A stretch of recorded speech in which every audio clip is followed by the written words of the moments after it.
হারুন রশিদর বাড়ির মধ্যে লাউগুলা পাক করা হইছে। এর মধ্যে একজন ব্যক্তি বাইর হয়ে গেল, সে উঠিয়া কইল, আমি লাউরে কখনো পছন্দ করি না, আমি খাইতাম নাই। ইমাম আবু ইউসুফ সাহেব কইলা, ওবা তুই এমন একটা কথা কইলে লাউ পছন্দ করস না, তোরা দমলতর বিচার করিলে ইয়ার কইয়া গর গেছন, তার বাড়ি আনছন, চাইছন যে ব্যক্তি লাউ খাইতো না, কইছে পছন্দ করে না, এই ব্যক্তির ইউসুফ সাহেব চাইছন মানে কাতল করিলাইতাম। প্রশ্ন আসলো, ইউসুফ সাহেব আপনি খেনে কাতল করতা? বলে, যে ব্যক্তি লাউ পছন্দ করে না কইছে বড় বাদ কথা কইছে, আমার নবিয়ে বড় লাউ রে পছন্দ করতা, আর সে উঠিয়া কর লাউ পছন্দ করে না, এই ব্যক্তিরে আর জমিনও আমি রাখতে চাই আর না, এই ব্যক্তি থাকছে গিয়ে আমার নবীর দুশ্মন। সুবহানাল্লাহ। বুধবাইতরাই ইমা আবু ইউসুফ সাবর দেখরাইনি আকিদা কত শক্ত, কত শক্ত আকিদা। আমার নবী লাউ পছন্দ করো, আর সে কয় লাউ পছন্দ নিও না, এরে আর জমিনও রাখতাম না, শেষ। যেমনে সেই ফয়সালা শুনছে তারে হত্যা করা হয়ে যাইতাম, সঙ্গে সঙ্গে ক্ষমা প্রার্থী হইছে, ভুল স্বীকার করছে, করিয়া কইছে আমি বুঝছি না যে আল্লাহর রসুলে বুঝিন বড় পছন্দ করতা লাউরে, আমি এখন কথা কইলাইছি, ভুল হয়ে গেছে, আমারে মাফ দেও।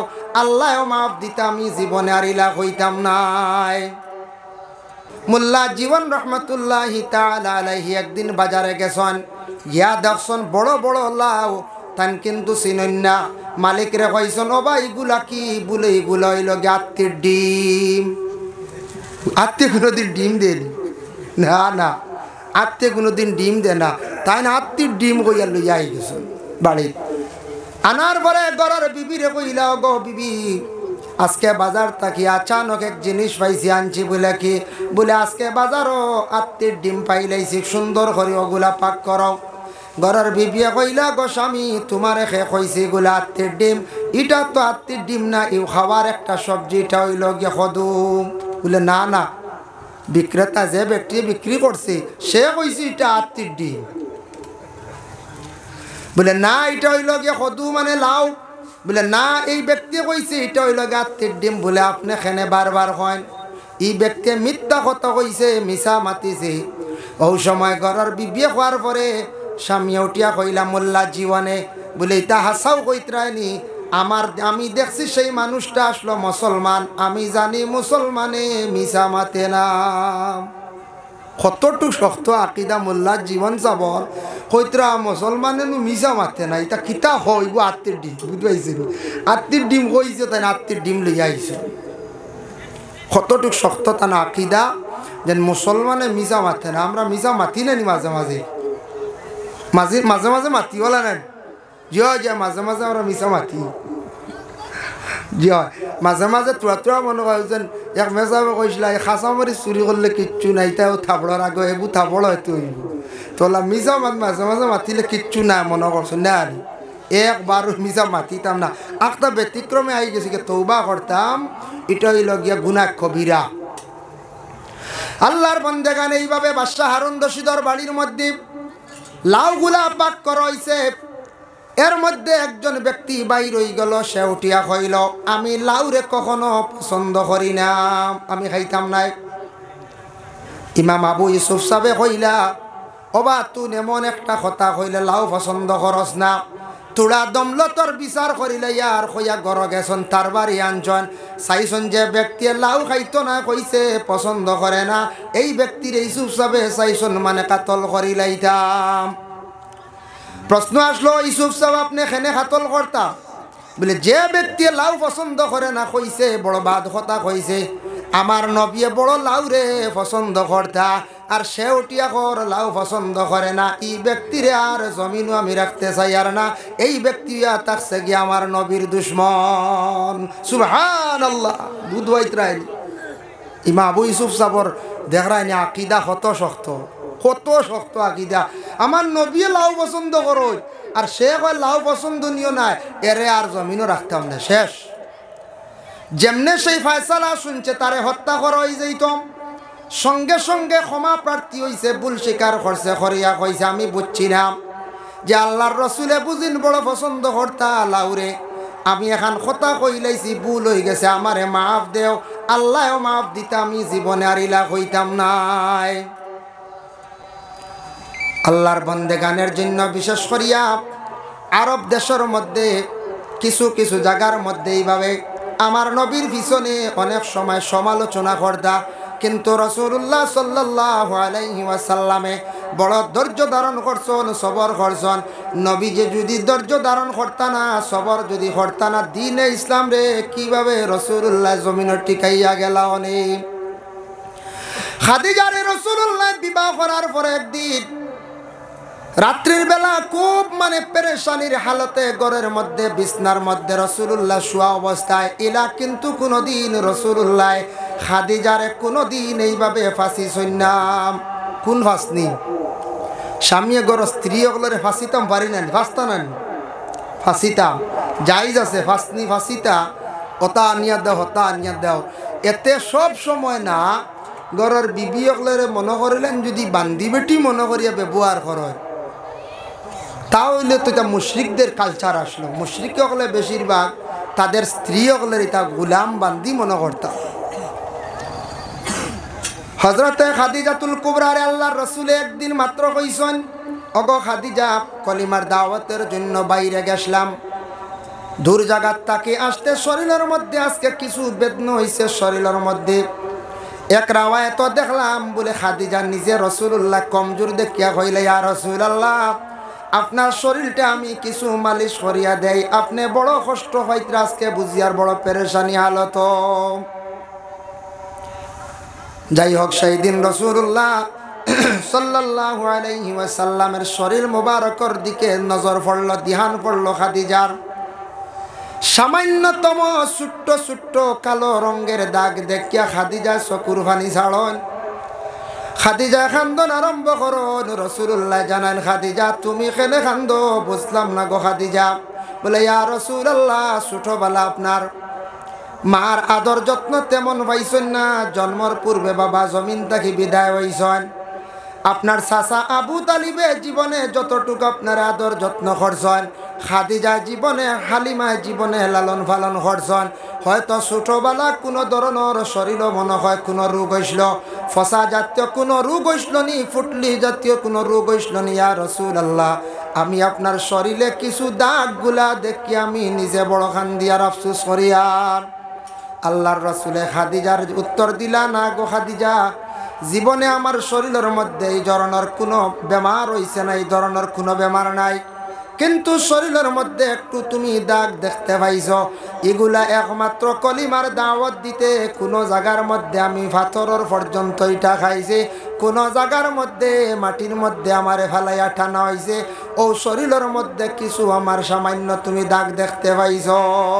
সুবহানাল্লাহ। এর জন্য কিন্তু রাসূলুল্লাহর মধ্যে কোনো আইব নাই, আল্লাহর রাসূলের মধ্যে কোনো আইব আছে?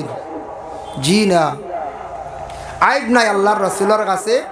কিদাতুম মিনাল কমর, বুখারী শরীফের সেই হাদিসের একটি ইবারত, যেন চন্দ্রের মধ্যে একটা দাগ আছে, আইব আছে, কিন্তু নবীজিরে উদাহরণ দিছেন চন্দ্রের টুকরা দিয়া, এক টুকরা আলগাই লইলে এই টুকরার মধ্যে কোনো আইব থাকে না। থাকবো নি কোন চাই? চন্দ্র দেখুন জানি মাঝখানে কিছু দাগ দাগ আছে, এক সাইড কাটি দিলে পুরা বেআইবদার হয়ে যাব, তখন আর কোনো আইব দেখা যাইব না। বলে আল্লাহর রাসূল দে আল্লাহ কোনো আইব রাখছে না, আপনার নবীর কোনো আইব নাই। সুবহানাল্লাহ। যার জন্য বিশেষ করিয়া মিশরের বাদশাহ আজিজ আসলা, আজিজ ইউসুফ আলাইহিস সালাতু ওয়াস সালাম রে মনে করছেন মিশরের বাদশার গোলাম মনে করিয়া দেশের মানছে বড় তানরে অবহেলা করতা, মিশরের মানছে বড় অবহেলা করতা, কইতা ই বাদশার গোলাম ওলা কইতা, খুব বেশি অবহেলা করতাম। মিশরের বাদশার গোলাম মনোভাব নিয়ে তাদের জীবনের মধ্যে বড় অবহেলা করতাম, তেমন সম্মান দিতা না, বাদশার গোলাম কইয়া তারা ডাকাডাকি করতাম।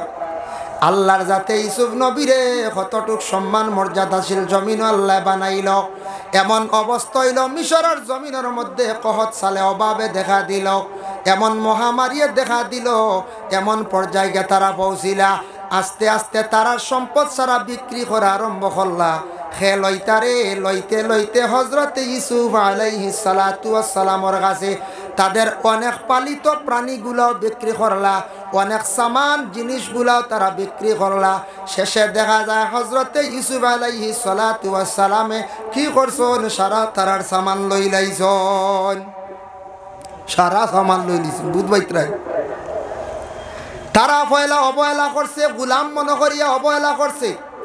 যার জন্য দুনিয়ার জমিনের মধ্যে যে কোনো মানুষে বাবা অবহেলা করতে নাই। অমুক মানুষটাও রকম, অমুক মানুষটাও রকম, অমুক মানুষ কলা, এইভাবে সমালোচনার মধ্যে জীবনে আমরা যাইতাম না। যদি আজকে এই মানুষের পিছনে যদি খালি সমালোচনা যদি আনি, খালি জিন্দগির মধ্যে যদি বাবা সমালোচনা যদি আনিয়া থাকে, জানিয়া রাখবা যার পিছনে খালি সমালোচনা আনমো আর যারে জিন্দগির মধ্যে অবহেলা করমো, আল্লাহ পাক রব্বুল আলামিনে তারে জিন্দগির মধ্যে সম্মানী বানাইবা। আমি জেলা আছি ওভাবে জমিনের মধ্যে রইম। এর লাগি সালাম একটি ইবাদত, যে ইবাদত থাকছে গে নবীর একটি সুন্নত বাবা। সালামে মানুষের মধ্যে হিংসা বিদ্বেষটা দূর করিয়া থাকে। সালাম ইবাদতে দুইজনের মধ্যে উভয়ের বিবাদ পর্যন্ত মিটাইয়া থাকে। সালাম ইবাদতে মানুষ নিজে ছোট হয়ে যায়, আর সালাম ইবাদতে মানুষ সম্মানী মর্যাদাশীল হয়ে যায়। আল্লাহর রাসূলকে সালাম করছেন দুইজন ব্যক্তি, 3 নম্বর একজন ব্যক্তিকে সালাম জানাইছেন, আসসালামু আলাইকুম ওয়া রাহমাতুল্লাহি ওয়া বারাকাতুহু। আল্লাহর রাসূলের সালামের জবাব দিছেন শুধু ওয়া আলাইকা। হওয়ার লগে লগে প্রশ্ন আসছে, ইয়া রাসূলুল্লাহ, দুইজন ব্যক্তি আপনারা সালাম দিছেন, এত লম্বা করিয়া ইয়া রাসূলুল্লাহ সালাম দিলা, আর আমি আপনার সালাম এত লম্বা করিয়া দিলাম, আপনি সালামটা বড় আমার জবাবটা বড় বাট্টি করিয়া দিলাম। দুইজনে সালাম দিছেন, বাড়াইয়া জবাব দিছেন, আমি অত লম্বা দিলাম, অত বাট্টি কি বুঝতাম পারলাম না। নবীজি ফরমাইন, তোমার সালাম যতটুক আসলো ততটুক তুমি কইলাইছ, সালাম দিলাইছ, এতে বুঝা যায় সালাম অতটুক পর্যন্ত। আল্লাহর রাসূল ফরমাইন, আসসালামু আলাইকুম ওয়া রাহমাতুল্লাহি ওয়া বারাকাতুহু, অতটুক পর্যন্ত সালাম তুমি দিলাইছ, গতিকে আমি তোমার সালামের জবাব দিলাইছি ওয়া আলাইকা কইয়া। এর থেকে আর লম্বা সালাম না। 10 নাকি আসসালামু আলাইকুম ওয়া রাহমাতুল্লাহ, 20 নাকি আসসালামু আলাইকুম ওয়া রাহমাতুল্লাহি ওয়া বারাকাতুহু, 30 নাকি ভাইবা। এর জন্য লম্বা করে সালাম বললে 30 নাকির মালিক হওয়া যায়। বুখারী শরীফের একটি হাদিস, আল্লাহর রাসূলের কাছে একজন ব্যক্তি আসিয়া প্রশ্ন করলা, জানতে চান, ইয়া রাসূলুল্লাহ আইয়ুল ইসলামি খায়রুন, ইয়া রাসূলুল্লাহ ইসলামের মধ্যে সবচাইতে ভালো কোন জিনিস? আল্লাহর রাসূলে ফরমান, কালা তুতিমুত তুআম, মাংসরে খাওয়ানি। মাংসরে খাওয়ানি মানে মেহমান নেওয়াজি করা। যে কোনো জিনিস ব্যাপারে যে কোনো জিনিস দিয়া মেহমান নেওয়াজি করা। মেহমানদারি করলে আল্লাহ মানুষের রিজেকের মধ্যে বরকত দেন। যে কোনো ব্যাপার মানুষে যদি আর এক মানুষরে যদি মেহমান নেওয়াজি করে, রিজেকর আরো রিজেক কুশাদা ও রিজেক আল্লাহ বরকত দিন। এতে ইলা না সারা ছাড়াইয়া খাওয়াইতে ইলা নাই, নিজের বুঝ রাখিয়া মাঝে মধ্যে মেহমান নেওয়াজি করতা, মেহমানদারি করতা। মেসা বগলা নিয়া আনকা, ফকির মিসকিন আনকা, প্রতিবেশী মানুষ আত্মীয় স্বজন মাঝে মাঝে বছরও বেলা একদিন দাওয়াত খাওয়াইলে কি হয়? আল্লাহ রিজেক বরকত দে। এক জিনিস খেয়াল করবা, আপনার বাড়িতে কোনো সময় মেহমান একজন বাইরাত থাকি আসছেন, আসার পরে বলে মেহমান বকুয়া আমি খানি রেডি করি, খানি রেডি করতে করতে মেহমানের দুঃখ পাইলি বা ভেটর বুক মরিয়া শেষ। প্রথম হইল যেটা আছে ওটা নিয়ে হয়লা সামনে দিলাইতা, বাদে অত বালা ভারণ আপনি খাওয়া কোনো বাধা নাই। যার কারণে বিশেষ করে আল্লাহর বন্দেগান এলাকার মধ্যে যদি একটা মাদ্রাসা যদি চালাইতে হয়, তাহলে বহু ধরনের সাহায্যের প্রয়োজন। যে কোনো এলাকার মধ্যে মাদ্রাসা চলতে এগুলা দিনী খেদমত, দিনী প্রতিষ্ঠান, মাদ্রাসা বেসরকারি, এগুলা চালাইতে হইলে কিছু ছাত্র এলাকার মধ্যে জাগির দিতে লাগে। বলে জাগির না দিলে ছাত্রগুলা কোন জায়গায় রাখা হইব? বলে বোর্ডিংর তো ফাইন্যান্স বহুত টাকা লাগবে না, এর লাগে জাগিরের ব্যবস্থা লাগে। যার কারণে প্রায় বাড়িন তো আলাদা গড় আছে, সুন্দর সুন্দর গড় আছে বানাইছি। ফ্যামিলির মধ্যে 5-6 জন মোটামুটি আমরা সচেতন আছি, খাবার জুকা খাওয়াইতাম পারমো ইলা আমরা বন্ধ গলাছি। চাইলে আমরা যে কোনো একটা ছাত্ররে জীবনে যদি আমরা জাগির রাখি, আপনার খাওয়ানি হয়ে গেল সব পাইলায়।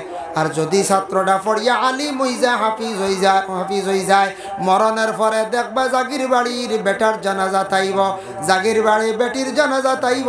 এর লাগি দয়া করিয়া আমরা এলাকার মানুষে মাদ্রাসা টিকাইতে জাগির রাখা দরকার। সারা খেয়াল করি জাগির আমরা দিতাম, খেয়াল করি আমরা খুঁজাইয়া নিতাম। ওলা হইতো ইলা না হইলে সব থেকে বড় সাহায্য ছাত্র আইয়া যেন থাকার এক ব্যবস্থা প্রথমে এলাকাত আমরা জাগির দিতাম। জাগির দিলাম না, না দিয়া আরো নানানটা মাতিলাম। আমি নবীর দিনই প্রতিষ্ঠার দুশ্মনী করলাম বাইরে জানিয়া রাখেন। কোন মানুষ যদি ধ্বংস হইতে চায় জীবনে, তাহলে মসজিদের ক্ষতি করক। কোন মানুষ যদি জীবনে ধ্বংস হইতে চায়, তাহলে নবীর দিনই দরজগার মধ্যে ক্ষতি করক। তাহলে এই মানুষে জানিয়া রাখো, নবীর দিন কোনো দিনই দরজগার। সে যদি প্রকাশ্যভাবে যদি ক্ষতি করা যদি আরম্ভ করে, বরবাদ হইব, ধ্বংস হইব। নবীর লাগি দুশ্মনী করলো, এর কারণে আল্লাহর বন্দেগান দয়া করিয়া কোনো দিন মসজিদ মাদ্রাসার ক্ষতি করা যাইতাম না। যা পারি জীবনে সাহায্য করতাম, মসজিদও যতটুক পারি সাহায্য করতাম। মাদ্রাসায় খালি টাকা দিয়ে সাহায্য নাই, যত জায়গায় মাদ্রাসা আছে জবান দিয়া সাহায্য করেন। বলে আল্লাহ আমি তো টাকা পয়সা দিতাম পারি আর না, তবে মাদ্রাসা ওখানোর নাম অন্য জায়গার মধ্যে গিয়া কই। আমাদের এলাকার মধ্যে মাদ্রাসা আছে, মাদ্রাসাটি ভালো পড়াশোনা, আর মাদ্রাসাটা আমরা সারায় বেরিয়া চালাই। আর এইভাবে যদি আমরা যদি সবার মুখের মধ্যে ভালো প্রশংসা থাকে, তাহলে যে কোনো এলাকার যে মাদ্রাসা আছে মাদ্রাসাটা সুন্দর হইয়া চলতে পারবো, কোনো অসুবিধা নাই। আল্লাহকে ওয়াস্তে জীবনে কোনো দিন মাদ্রাসার ক্ষতি করার যাইতাম না। যদি যাই নবীর দিনে ইসলাম টিকাইয়া রাখার একমাত্র পদ্ধতি হইল গিয়া মাদ্রাসা। মাদ্রাসার ক্ষতি করলে জীবনে আপনার ক্ষতি হইব। মসজিদের যদি ক্ষতি করি, ক্ষতি হইব হইব, মিস নাই। এক পাখির না এক পাখির ধ্বংসর হতে যাইমু। এর লাগি যদি দিনী প্রতিষ্ঠান একটা মাদ্রাসার যদি আমি ক্ষতি করি, প্রকাশ্যভাবে আমার নবীর লাগি আমি দুশ্মনী রাখলাম, প্রকাশ্যভাবে দুশ্মনী করলাম। যে দিন ইসলাম টিকাইয়া রাখতে একমাত্র হইল গিয়ে মাদ্রাসা। মাদ্রাসা না হইলে কোন চাই ছাত্র যদি পড়িয়া আলিম হইনাবাদে মসজিদের ইমাম হল ভাইমুনি আমরা কোন চাই? জি না, ভাইতাম না। দেখুন জানি কোনো মসজিদের মধ্যে ইমাম সাহেব এক সপ্তাহ না থাকলে, ছাইয়া দেখবা কোনো ইমাম সাহেব না থাকলে মসজিদের সৌন্দর্য থাকে না। এর লাগি মসজিদের সৌন্দর্য ইমাম সাহেব, ইমাম তো থাকতেও লাগবো, ইমাম সাহেব রাখতে লাগবো। যার জন্য আল্লাহর বন্দেগান ইমাম সাহেব মসজিদের মধ্যে রাখতাম। বর্তমান সময়ে উপযুক্ত ইমাম আমরা তালাশ করিয়া বেশ পাই না। সারা ইমাম হল দেশ থাকি আমরা তাড়াইয়া খাদাইয়া দিলাইয়ার হইবা কিলা, হইবা ইমাম কিলা খাদাইয়া দেব। যারা উপযুক্ত আলিম ইমামতি করলে মহল্লার ফায়দা হইল নে, মানুষরে বুঝাইল না। উপযুক্ত হাফিজ যে কোরআনে হাফিজ, হাফিজ চাবে মানুষরে বালা বুঝাইল না, উপযুক্ত একজন ইমাম সাহ। কিন্তু আমরা বেতন বাড়াই না, বাড়াইলে কোন চাই যে বেতন বাড়াইতে আমরা জানো মায়ের পড়ে। মেসাব রাখতে সময় শুক্রবারে আমরা কমিটির দুই একজনে হয় মনে কিচ্ছু আনবা না, প্রেসিডেন্ট হক্কা বা সেক্রেটারি হক্কা বা এমন সদস্য হক্কা, মেসাব আমরার গাঁওনু গরিব, ফয়েলাও গরিব, বুঝাইছেন? মেসাবর কাছে ফয়েলাও আমরার গাঁও গরিব। ও নিজে নিজে গরিব এখানে টানিয়া আনিয়া ফয়েলাও আমরা কিতা কই গাঁও গরিব, গাঁও ছোট, ও তো হওয়া শুরু করে দিল। আল্লাহর বন্দেগান, যার জন্য দয়া করিয়া দেখেন আমরা উপযুক্ত আলিম বর্তমান সময়ে আমরা ফাইয়ার না, উপযুক্ত ইমাম সাহেব হল আমরা জিন্দগির মধ্যে রাখতাম পারি আর না। কারণ ওই আতাকছে গিয়া মসজিদের বেতনের হার বর্তমানে বাড়ের না, আগের তাকি কিছু বাড়িছে, আরও কিছু বাড়াইয়া দেওয়ার চেষ্টা করতাম। কারণ একজন ইমাম সাহেবে তার পরিবার চালাইতে হইলে নিম্নতম 8 থেকে 10,000 টাকার প্রয়োজন, ছোট ফ্যামিলির কথা কইয়া। যার জন্য আমরা কই মোবাইলে মেসাবর এক্সট্রা পয়সা আছে, ওটা আছে, ওটা কই না নি, ইগুন এক্সট্রা যে চাকানো যাও যত টাকা হয়ে যায় ইগুন তো আমার দেখার দরকার নাই, ওইতেও পারে না হইতেও পারে। যার জন্য আল্লাহকে বাস্তে দয়া করিয়া আমার এলাকাত বিশেষ করে মাইক করাবার যতটুক যার বা সোশ্যাল মিডিয়া যাইব, যেহেতু ক্যামেরা আছে বাবা, মুসলমান জাতির কাছে আমি নিজে গুলামে অনুরোধ করি, আর বর্তমান সময়ে বড় মেসা বগলে মসজিদের ইমামতিত কষ্ট করডা, বেতনের সংখ্যাটা বড় কম। এর লাগে আমরা সারা মহল্লার মানছে খেয়াল করিয়া এমনি কারেন্ট বিল মাসও 500 টাকা দিয়ার, বাচ্চা পড়াইতে আরো 500 টাকা দিয়ার বা 1000 টাকা আমরা দিয়ার, কিন্তু সারা মাসে মসজিদ মাত্র 200 টাকা। ও 200 টাকা দিতে সময় আমরা বকিলি করি, আর আমরা কিলা দিন ইসলাম ঠিকাইতাম। উপযুক্ত ইমাম সাহেব রাখলে হামসায়ার একটা সুন্দর, হামসায়ার মধ্যে মানুষে সুন্দর করি বেরিয়া রাখে, ভালো নসিহত করবা, ভালো উপদেশ দিবা। এতে খালি আলিম সাহেব নাই, হাফিজ চাপ, উপযুক্ত হাফিজ চাপ, এমন একজন হাফিজ চাপ যার বয়সও কিছু হয়ে গেছে, ইমাম ফুরাস্তর তাই না সন, এনরে রাখলে আমরা ফায়দা হইবে। লাগে আমরা বিবেচনা করিয়া জিন্দগিতে ইমাম সাহেবগুলোর বেতন বাড়াইবার চেষ্টা আস্তে আস্তে আমরা করতাম।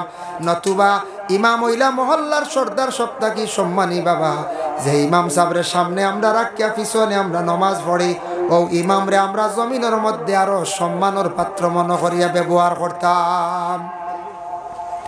মসজিদের ইমাম সাহেব ইমাম কইয়া ডাকা, ইমাম সাহেব মৌলানা সাহেব হইয়া ডাকিতা, হ্যাঁ মিয়া সাহেব হইয়া ডাকা, সম্মানী ডাক আছে। আমরা নু একগুড়ে বড় মুসালা কবা মসজিদের মোল্লাটা আসুন নিরু, বুঝাইছেন? কত বড় বড় মুসালা দেখলাম বিছনাত পড়িয়া রইতরা, খেও গিয়া খুঁজারো না রে বাবা, জিন্দগি জানিয়া রাখো। একদিন আমি এই দুনিয়ার জমিন ছাড়িয়া বিদায় হইতে লাগবো বাবা। ফেরাউন জমিনও রইছেন না, কারুনও রইছেন না, নমরুদও রইছেন না, কোনো বন্দা জমিনও রইছেন না, সারা জমিন ছাড়িয়া যাইতে লাগছে। এই শক্তি বা শরীর আজকে মনে করিয়ার কালকে আমার শরীর কমজোর হয়ে যাইতে পারে বাবা। এর লাগে জীবনে দয়া করিয়া মানুষের সঙ্গে যতটুকু সম্ভব আমরা সুন্দর ব্যবহার করার চেষ্টা করতাম। এর লাগি দুঃখ লাগে কিছু কিছু হামসায়াত ছোট খালি মেসাব দেখলে আমরা দেশ মানছে মোল্লা বেটা কইয়া ডাকন। মোল্লা কইতে বহুত বড় একটা লকব, যেন কিতাব লেখনেওয়ালা, বহুত বড় একটা উপাধি বাবা। মোল্লা জীবন মোল্লা আলী কারি রহমতুল্লাহি তাআলা আলাইহি আমরার দেশ কইতে কইতে মা বইনকলে শুরু করি দেন আখতা কইবা মসজিদর মোল্লার টিভি নাইছি, তা কই না মসজিদ মোল্লার টিভি নাইছে, বড় জলদি আইল এরা কিতাব উদ্বাই কি কি ছাড়াই দিছে কয়েকদিন মনে কয় কথা কই না। হয় হেন করতে শুনে বলে কি তো হয়েছিল টিভি রয়েছেন বলে হয় ই শুক্রবারে যাই, আর এই শুক্রবারে ঠাই টুইয়া গেছেন কি গুণ নমাজ যাইতে একদিন গিয়া টিফিনের মাত মাতিত করি বেটা ঠাই টুইয়া গেছে বুঝাইছেন। গিয়া নমাজ পড়িয়া কর বারে আটি আটি ছাড়া হইতরা থোড়া একটা মাত আসলো, আখতার দেখিবা আমার ওয়াইট টিফিন যা কষ্ট করে দিছি বুঝছেন, আখতার টিফিন আইছে, টিফিনও কিতাব বেড়াছেরা উড়ান না কিতা সে শাড়ি দিলেন না কিতা একগুড়ে কল না না ঠিক আছে বলা ঠিক আছে তে আচ্ছা ঠিক আছে। আমি আর কই আখতা আমার ওয়াই টিভি নাইছি বুঝবাইছেন। ইয়া আল্লাহ 25 দিনে 30 দিনে একদিন খাওয়াইতে জানো ধরিলে আমরা। এর লাগি শব্দটা বহুত বড়, কিন্তু এটা আমরা ব্যবহার করার যাইতাম না। আমরা মিয়া সাহ, মৌলানা সাহ, আলিম সাহ, মাদ্রাসার ছাত্র, তালেবে ইলিম ছাত্র ওটা আমরা হইতাম, সুন্দরিয়া ডাকিতাম, আমরা প্রচলন করে দিছি। এমন একটা ভাষা দিয়ে কোনো সময় আমরা ডাকি যে ডাকে আমরা সমাজও ক্ষতিও অসুন্দর লাগে, এটা আমরা ডাকিতাম না, এটা ডাক আমরা মানে প্রচলিত করতাম না বুঝবাইছেন নিমা। যার লাগি বিশেষ করি আল্লাহর বন্দেগান দয়া করি আপনাদের কাছে আমার অনুরোধ হইল গিয়া আল্লাহর রাসূলে ফরমান কালা তুতির মুতআম, মানুষরে খাবানি যেটা সেটা থাকছে গিয়া ইসলামের মধ্যে বালাহাম যতটুক পারি জীবনের মধ্যে আমরা মেহমানদারি করতাম, মানুষের জন্য মেহমান নেওয়াজি করার চেষ্টা করতাম। মেহমানদারি করইল গিয়া নবীজির সুন্নত, নবীজির সুন্নতর লাগে আমরা মায়া নাইনি পঞ্চায়েত মায়া আছে। মেহমান নেওয়াজি করা নবীর সুন্নত। ওয়াতাকরাউ সালাম, এক অন্যরে আমরা সালাম দেওয়ার চেষ্টা করতাম। নবীজি ফরমাইছেন তুমি তাই একজন আরেকজন ডে সালাম দেও। সালাম দিলে কি ফায়দা আগে আলোচনা করছি। ওয়াতাকরাউ সালাম, এক অন্যরে সালাম দেও। আলা মান আরাফতা ওয়া মান লাম তারিফ, পরিচয় পাও কিংবা তো পরিচয় পাও না, এতে মুসলমান পরিচয় পাইলিছ সালাম দেও। আর অপরিচিত ব্যক্তি তুমি দেখছো, এতে যে কোনো মানুষক না কেন তুমি সালাম দিয়া যাইও। ও ভাই মুসলমানের জন্য বিশেষ করিয়া দয়া করিয়া আল্লাহর হাবিব সাল্লাল্লাহু আলাইহি ওয়াসাল্লামে যে কথাগুলা কইছেন, যে বাণীগুলা কইয়া গেছেন, আমরা মুসলমান হিসাবে সারা খেয়াল করিয়া এগুলা আমরা আদায় করার চেষ্টা করতাম। সবে হোক আল্লাহুম্মা আমিন। তাই আল্লাহর বন্দেগান, এর জন্য এই দুনিয়ার জমিনের মধ্যে যতদিন বাবা আমরা থাকবো চেষ্টা করতাম দিন ইসলামের খেদমত করার। 365 দিনে বৎসর, কত দিনে? 365 দিন না, 365 দিনে বৎসর। যদি আপনি প্রশ্ন করেন ভাই আপনি মুসলমান নি? বলে হ্যাঁ মুসলমান। দিনে ইসলামের প্রতি মহব্বত আছে নি? বলে হ্যাঁ আমার দিনে ইসলামের প্রতি মহব্বত আছে। বলে আচ্ছা নবীর লাগি মায়া আছে নি? বলে জিও মায়া আছে। আল্লাহর বালা পাওনি? বলে জিয়। আল্লাহ ডরাওনি? বলে জিও। বলে নমাজ পড়নি? বলে জি না, বিলকুল না। তো আর ডর হইল কোন যায়? জি না, নমাজ পড়ি না, তার আল্লাহর ডর রইল না। এইভাবে আপনি কইসন হওয়ার পরে কিন্তু বাইরে একদিন ডাক দিন জানি মসজিদের মধ্যে একটা খাজ, আল্লাহর ঘরের খাজ হইতো মহল্লাত, কোনো এক ব্যাপারে ওয়াজ লাগছে, প্যান্ডেল বানানি হইতো, কিবা তো ব্যাপারে কইছে মসজিদের পয়সা গুনতা তুলিয়া দাও, সাদা তুলিয়া দাও, কিবা তো বাইরে নবীজি এত কষ্ট করিয়া দিনে ইসলাম প্রচার করিয়া থইয়া গেছেন, যার জন্য দয়া করিয়া আল্লাহকে বাঁচতে কোনোদিন যদি কোনো বাইরে যদি ডাক দেওয়া হয়, দেখবাই আমরার দেশ বাইন তোরে ডাকিয়া বেশ হওয়া যায় না। আই না না, এক গুরুর হওয়া যায়, সারা নাই। 365 দিনের মধ্যে নিজের ব্যস্ততায় সারাটা জিন্দগি বাবা খাটাইলে আর বৎসরকে বৎসর খাটাইয়ার আমি আমার দিন ইসলামের জন্য, যে নবী আমার দিন ইসলামরে প্রচার করিয়া থইয়া গেলা, যে নবী অত কষ্ট করি দিন রে কায়েম করি থইয়া গেলা, আমারও নবীর লাগি হইয়ার মায়া আছে, কিন্তু আমি সারা বছর 1-2টা দিন আমি দিন ইসলামের জন্য সময় দিতে পারলাম না।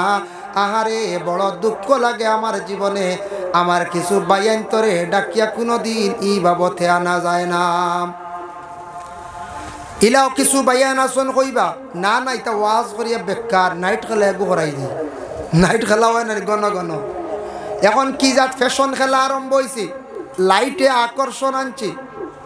রাত্রির খেলার মধ্যে মানুষ অবসর বেশিরভাগ বাইয়ান খেলাধুলা নিয়ে বেশি মগ্ন হয়ে গেছেন। বাইয়াইন দিয়ে আপনি সৌদি আরব যাও গেলে দেখবাই, ভাইরা রাষ্ট্রত গেলে দেখবাই ছেলেরা তাদের জীবন কিলা খাটাইতরা, কতটুক ব্যস্ততা। আমরার দেশের কিছু বাইয়ান আছেন খালি খেলাধুলা করিয়া মগ্ন হইয়া জীবনটারে বরবাদ করডা, না ইসলামের কাজের মধ্যে জড়িত আসুন, না ভাই আপনার জিন্দগির মধ্যে ভালো একটা কাজ করিয়া লাইফটারে আপনি সুন্দর করিয়া গড়িতে পারছেন। বেশ দূর না, দিল্লি যান সফরে, বিভিন্ন অন্যান্য রাষ্ট্রের রাজ্যের মধ্যে আপনি গেলে দেখবা যুবক ছেলেরা তাদের জিন্দগির মধ্যে এত মেহনত করডা জীবনটারে কিভাবে কাজে লাগাইতা, তারার জিন্দগির মধ্যে তারা কিভাবে টাকা পয়সা কামাইতা, কত চিন্তা ধারণা করিয়া চলডা। এর লাগি বায়ান আপনার জিন্দগির মধ্যে লাইফ আছে, জীবনের মূল্য আছে, জীবনের একটা দাম আছে রে ভাইয়ান। আপনার আর জিন্দগিটা সুন্দর করার চেষ্টা করেন। বড় যেন বাইক চালাইতে সময় বড় সাইলেন্সার ফাটা গুতা লাগাইও না, বুঝাইছি? ফাটা লাগাইনি খেয়ে রে এই বাজুত ফাটা গুতা লাগাইও না, আল্লাহর দুয়াই, বুঝাইছো নি? মানুষে বালা কইব নি কোন যায় ফাটাওগু লাগাইয়া যদি ছুটাইলা লাঠির কাঠ পর্যন্ত শুনবে, আবো আওয়াজ শোনা যায়, তো মানুষে কইবা খেয়ে গেল রে, বলে অমুক করবো আবু এইগু তো নষ্ট হয়ে গেছে, ওখান কইবার না কোন যায়, কইবার ও শেষ, এগু আস্তাগু শেষ।